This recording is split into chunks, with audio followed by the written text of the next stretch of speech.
70% of Christianity in Tamil Nadu are Dalits. Another way Christian conversions are accomplished is with the promise to Dalits and lower caste Hindus that they will not have any more caste recognition by becoming Christians. However, after conversion, that is not true. I am a Dalit within the church. I'm an untouchable within my church, where the Dalit women are made to sweep the church in the name of a congregation of Mary. And I'm like sitting and like, why so many years for generation only Dalit women sweep the church? Only Dalit women sweep the church. So that's where I saw that discrimination exists within the church. You have 18 dioceses, Catholic dioceses. In that, only two of them are Dalit bishops. But we do not have, there are places where are certain churches where we can't enter, and there are dual cemeteries. So you Dual can't come and cemeteries, you said. yeah, there are dual cemetery in Trichy and all. You have two cemetery, and my cemetery, the one which my family gets it from the Britishers. We are in the last the Madras. The last part where the goats shit and the pig shit. That is the place where we get buried in the whole of the cemetery. Let's understand the Hindu Varna system, which is labeled as Hindu caste system by the West and the leftists. The Bhagavad Gita speaks about caste or Varna system in chapter 4. Lord Krishna says, I created four categories and divided people into the categories based on their qualities and actions, not birth. Here's a list of all the Vedic texts of Hinduism. See how big it is and how many there are. Compared to Christianity or Islam, they have one book each, and Judaism may have five. There are said to be four varnas in Hinduism: Brahmin, Kshatriya, Vaishya, and Shudra. And this entire arrangement is called Varna Vyavastha, which is not based on birth but on the gunas and their work. There is no concept of superior or inferior in the Varna system, and there is no reference to hierarchy of Varna system. There is there is no evidence of diversified caste system in Hinduism. Stephanie Jamison and Joel Brereton, professors of Sanskrit and religious studies, state there is no evidence in Rig Veda for an elaborate, much divided, and overarching caste system. In contrast, the lack of details about Varna system in Rig Veda, the Manusmriti, which has been accused of having the caste system in it, uh, includes an extensive and highly schematic commentary on the Varna system, but it too provides models rather than descriptions. Ancient texts did not in some way create a phenomena of caste in India. Vedic texts neither mention the concepts of untouchable people nor any practice of untouchability. The Manusmriti covered topics such as duties, rights, laws, conducts, and virtues, and also not mention anything about untouchability. Only one king named Pushyamitra about 2k years ago made use of it officially in his kingdom. He only ruled for 36 years.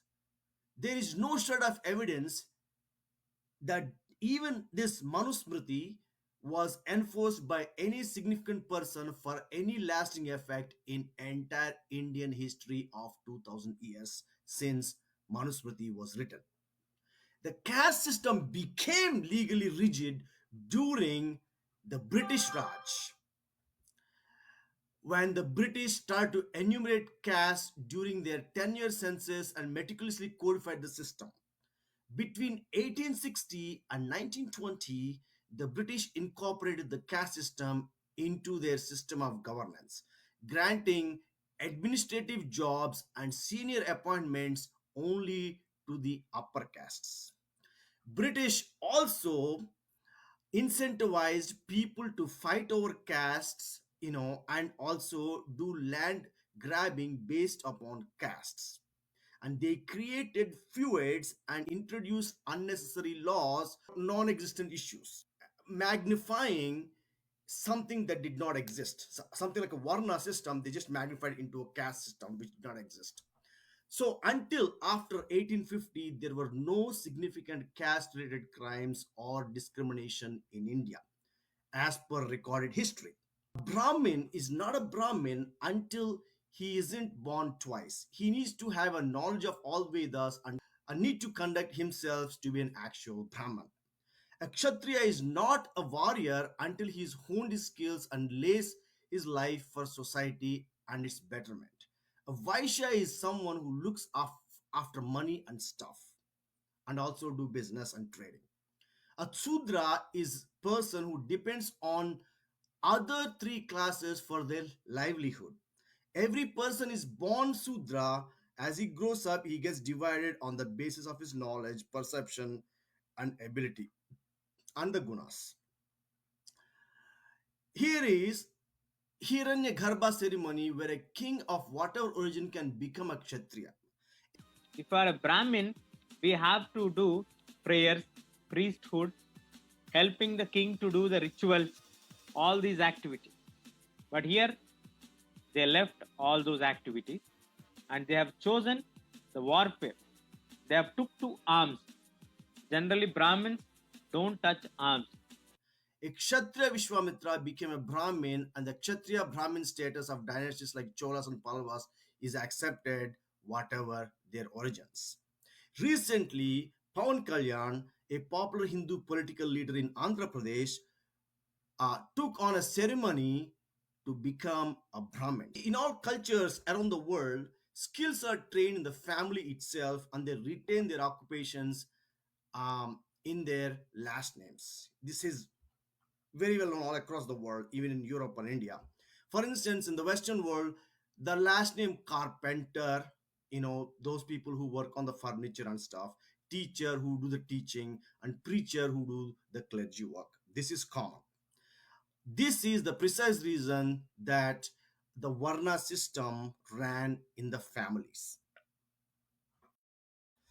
Let's talk about Muslim caste system in India. Today, many ashrafs have either become religious leaders called ulma or landlords or businessmen. Ashraf community is followed by al-jafs who are either farmers, weavers or work in small scale business. Al-jaf community is followed by arzals. These are Muslims who were once Dalit Hindus who converted to Islam to rid themselves of caste based discrimination. The Muslim and Hindu communities are very different. But to simplify it, the Ashraf community is like Brahmin community, Alzaf is like Vaishya and Shudra, and Arzal's community is like Dalits. The Alsaf and Arzal's communities are the most backward. Let's talk about European caste systems. A peninsulares. You could hold pretty much any position. Peninsulares tended to be the governors and rulers in the colonial world. Creoles, their children, often couldn't hold the positions, the political positions they did. Then they could still own property, which was harder to do if you were one of the mixed classes, mulattoes or mestizos. And over time, mestizos becomes almost the largest class or caste of people in the Americas, just due to the intermixing of people there. But mestizos would often, resent people in the higher classes like Creoles because they, couldn't necessarily hold much property or hold any kind of government job. And then, let alone if you were an Indo or Africano, if you were native or African. Of course, often those people were enslaved or they were part of the encomienda system. In fact, in some cases, mestizos couldn't participate in some of the native governances. The Spanish sometimes made deals with neighboring tribes, and they could sort of rule themselves as long as they paid that repartimiento. But sometimes mestizos got excluded from that. So there's a lot of social conflict here, and that's going to play a big role later as we get to the independence of the Spanish colonies. French before 1789 had three estates of division in their society. First one is called clergy, second estate is called nobility, and third is everyone else at the bottom. Now, the inquisitions that happened also divided the society into three parts: bluebirds or aristocrats, old Christians, and the new Christians. United States of America and the Ottoman Empire of Turkey both had slavery. It's not caste system, but it is exploitative and even worse than that. In addition to that, there is exploitation and racism based on location, language, and skin color in the Europe. Okay. When Europeans came to India and tried to make sense of Indian Varna system, they projected their exploitative division onto India, onto Hinduism. The Systema de Casta, it was almost identical fit, but not an exact fit onto Hinduism. So European invaders um, became the Aryan invaders. Okay, I mean Aryan theory is debunked, but we're just calling it for the sake of it. Espanols became Brahmins, Kshatriyas, and Vaishyas. Indios, Native Americans, and Negro slaves became Shudras, who are from a different race. Christians fake caste promise. Christian missionaries make humongous fake promises to so called low caste Hindus. For instance, like Dalits or Harijans, these people will find freedom from caste, untouchability, and so on and on. To highlight the prevalence of caste based discrimination within Christianity. It highlighted how this caste based discrimination actually happens in the form of having separate chapels for the Dalits, cemeteries for Dalits, and also within the parishes, and how Dalits are denied the right to administer churches in many places, although Dalits constitute a majority of Christians in Tamil Nadu. In fact, some years ago, the then chairman of the Tamil Nadu State Minorities Commission, Prakash, had publicly acknowledged the prevalence of such caste based discrimination in Christianity. However, he said that the government or the commission cannot interfere in this, as it was more or less like a family affair that needs to be resolved within the family organization.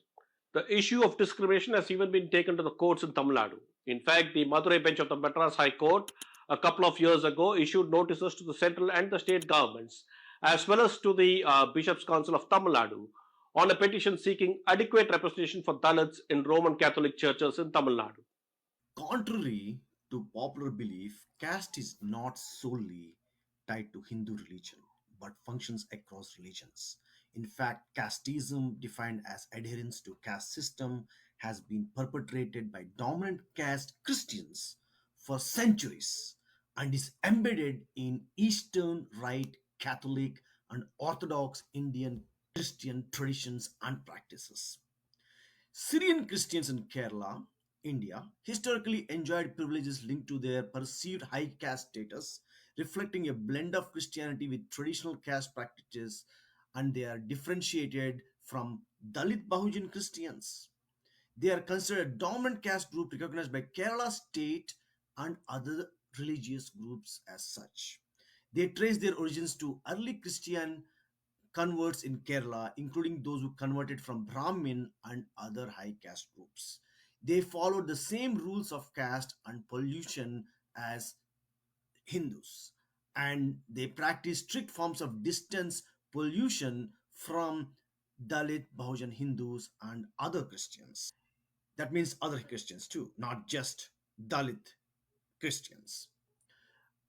Syrian Christians dominate other industries such as rubber, cultivation, and banking. They rarely hold agricultural labor jobs typically associated with former slave castes.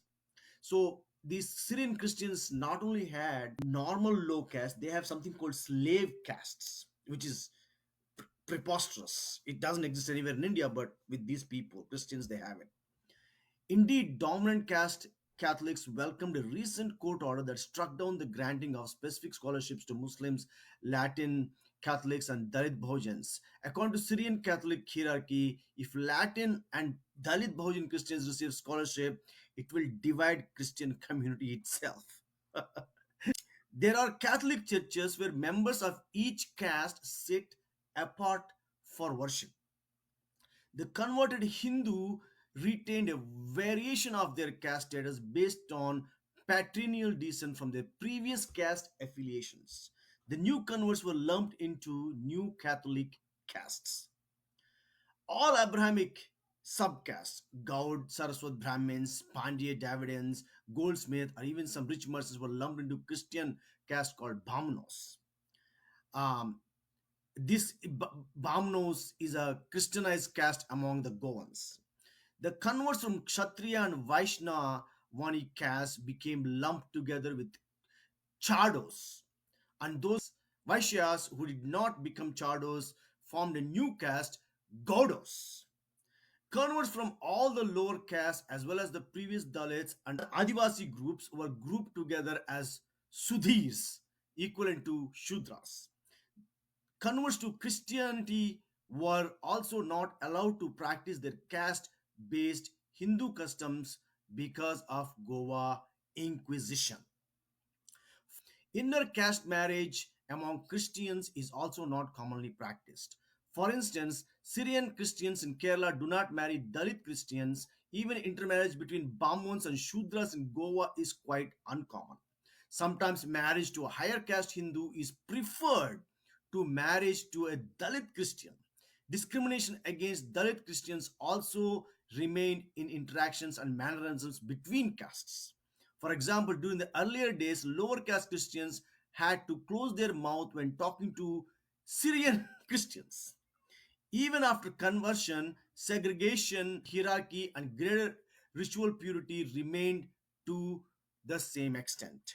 In many cases, churches refer to the Dalits as new Christians. It is alleged to the derogatory term which classifies the Dalit Christians to be looked down by the other Christians.